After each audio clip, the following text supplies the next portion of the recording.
Halo teman-teman, kami dari kelompok 9 ingin mempresentasikan hasil diskusi kelompok kami tentang fungsi perencanaan dan pengambilan keputusan. Sebelumnya, perkenalkan anggota kelompok kami. Yang pertama Jeki Ginting, kedua Friska Febioler Tonang, dan yang ketiga Nafiza Sadrina. Latar belakang. Perencanaan diperlukan dan terjadi dalam berbagai bentuk organisasi, sebab perencanaan ini merupakan proses dasar manajemen di dalam mengambil suatu keputusan dan tindakan. Rumusan masalah, apa saja konsep dasar perencanaan dalam manajemen, bagaimana cara memprosedur perencanaan, apa saja kendala-kendala dalam perencanaan, bagaimana cara menyelesaikan masalah, apa saja jenis-jenis keputusan, apa saja dasar-dasar pengambilan keputusan, siapa saja pembuat keputusan, bagaimana kondisi pembuatan keputusan, dan bagaimana pengambilan keputusan. Sebelumnya, apa sih itu perencanaan? Perencanaan adalah proses dasar di mana manajemen memutuskan tujuan dan cara mencapainya.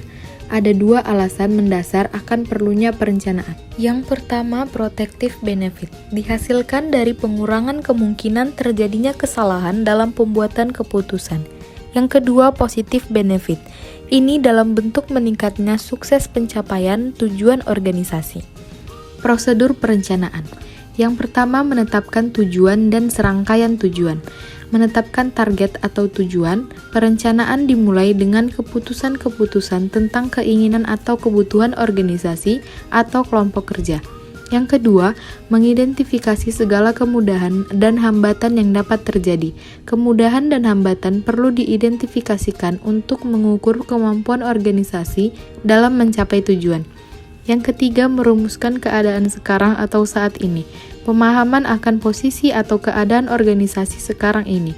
Yang keempat, mengembangkan rencana ataupun serangkaian kegiatan untuk mencapai tujuan, meliputi pengembangan berbagai alternatif kegiatan untuk pencapaian tujuan. Kendala-kendala dalam perencanaan. Agar rencana yang telah dibuat dapat terlaksanakan dengan efektif, manajer harus mampu mengidentifikasi beberapa kendala potensial dalam perencanaan dan berusaha mengatasinya. Kendala-kendala tersebut umumnya adalah: pertama, ketidakmampuan membuat rencana atau rencana yang tidak cukup baik. Yang kedua, kurangnya komitmen dalam proses pembuatan rencana.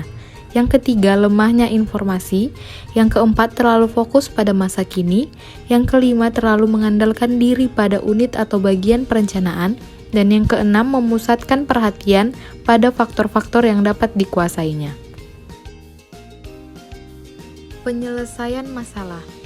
Pertama, penemuan masalah. Tahap ini merupakan tahap mendefinisikan masalah dengan jelas, sehingga perbedaan antara masalah dan bukan masalah, misalnya isu, menjadi jelas. Yang kedua, pemecahan masalah. Nah, pada tahap ini kita harus mengumpulkan semua pendapat atau saran yang berkepentingan untuk dapat memecahkan masalah tersebut. Jenis-jenis keputusan. Pertama, keputusan terprogram adalah keputusan yang sifatnya rutin dan berulang-ulang, dan organisasinya biasanya mengembangkan cara tertentu untuk mengendalikannya. Kedua, keputusan tidak terprogram. Biasanya merupakan keputusan yang dikeluarkan sekali dan umumnya tidak terstruktur dibanding keputusan yang terprogram. Dasar-dasar pengambilan keputusan ada 5. Yang pertama, intuisi.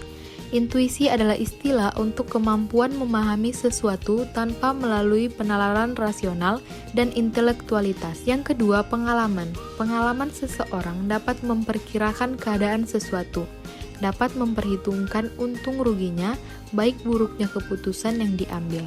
Yang ketiga, fakta. Pengambilan keputusan berdasarkan data dan fakta empiris dapat memberikan keputusan yang sehat, solid, dan baik. Keempat, wewenang. Pengambilan keputusan berdasarkan wewenang biasanya dilakukan oleh pimpinan terhadap bawahannya. Yang kelima, rasional. Pada pengambilan keputusan yang berdasarkan rasio, keputusan yang dihasilkan bersifat objektif, logis, lebih transparan, dan konsisten. Pembuat keputusan. Banyak keputusan yang berbeda harus dibuat dalam organisasi. Dengan keputusan yang berbeda ini, beberapa tipe dasar pemikiran harus dikembangkan yang menetapkan siapa-siapa dalam organisasi yang mempunyai tanggung jawab untuk membuat keputusan yang bagaimana. Salah satu dasar dari pemikiran tersebut didasarkan 2 faktor. Yang pertama, jangkauan dari keputusan tersebut yang dibuat dan tingkatan manajemen. Kondisi pembuatan keputusan. Kepastian. Situasi yang ideal untuk membuat keputusan adalah situasi dengan adanya kepastian yang merupakan situasi di mana seorang manajer dapat membuat kepastian yang akurat karena hasil dari setiap alternatif diketahui secara pasti. Risiko. Sebuah situasi yang jauh lebih umum adalah situasi dengan adanya risiko, yakni kondisi di mana pembuat keputusan mampu memperkirakan kemungkinan adanya hasil tertentu. Ketidakpastian. Apa yang terjadi jika Anda menghadapi keputusan di mana Anda tidak yakin tentang hasil dan bahkan tidak bisa membuat perkiraan probabilitas atau kemungkinan yang wajar? Kondisi ini merupakan ketidakpastian. Pengambilan keputusan.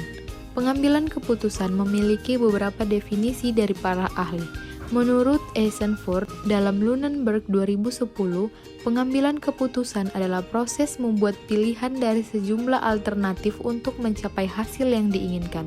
Definisi ini memiliki 3 kunci elemen. Yang pertama, pengambilan keputusan melibatkan membuat pilihan dari sejumlah pilihan. Kedua, pengambilan keputusan adalah proses yang lebih dari sekedar pilihan akhir dari antara alternatif. Ketiga, hasil yang diinginkan yang disebutkan dalam definisi melibatkan tujuan atau target.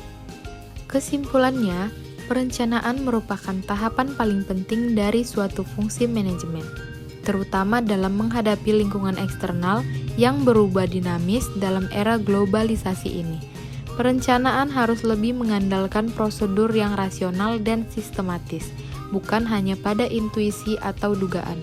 Dan setelah membuat perencanaan, barulah mengambil keputusan yang tepat dengan memperhatikan beberapa situasi dan kondisi untuk memperoleh pilihan terbaik dari alternatif-alternatif yang tersedia agar tujuan yang dicapai dapat berjalan dengan baik.